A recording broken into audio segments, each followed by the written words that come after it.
So we can agree that sin is bad, but maybe we are so numb to that word that it doesn't have the impact that it should. We prefer to use words like unjust or vile or sick or evil. It has more of an impact on our deaf ears, but the Bible speaks about sin, and that's what sent Jesus to the cross. Think of that. Sin. Sin is what God says it is, not how we feel about a particular issue.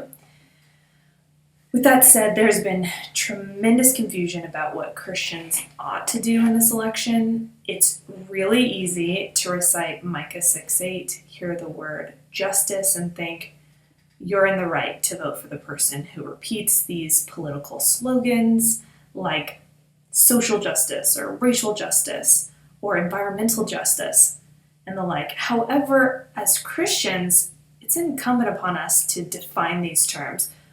Do they really mean justice? Depending on who you speak with, these phrases can range from innocuous to radical. Someone you pass on the street may say that social justice means people are being treated fairly, but you talk to a university professor and it means redistribution of wealth and resources. Why do we care? Because words mean something, and words matter. Beyond that, professing evangelicals are buying into these phrases, seemingly because they're doing a party platform word search. Whatever words or phrases show up on a party platform and also show up in the Bible, that must mean that's the right party. Recently, the conversation around elections and politics has taken an interesting turn. We have our politically conservative Christians on the right saying they are pro-life.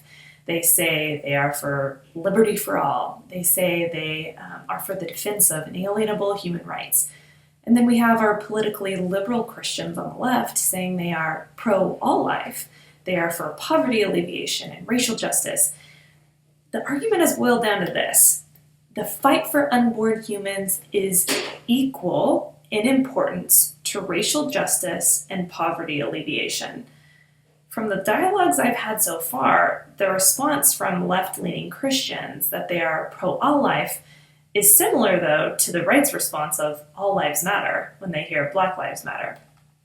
However, I think this argument is incorrect.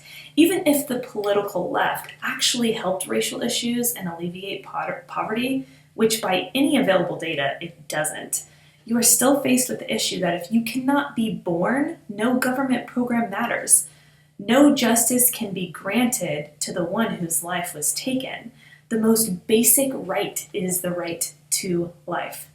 If the government cannot guarantee the most basic right to live, how can you argue that the government is responsible for better education or clean water? That is outright hypocrisy. Genesis 9:5-6 says this, "And for your lifeblood I will require a reckoning. From his fellow man I will require a reckoning for the life of man. Whoever sheds the blood of man, by man shall his blood be shed. For God made man in his own image."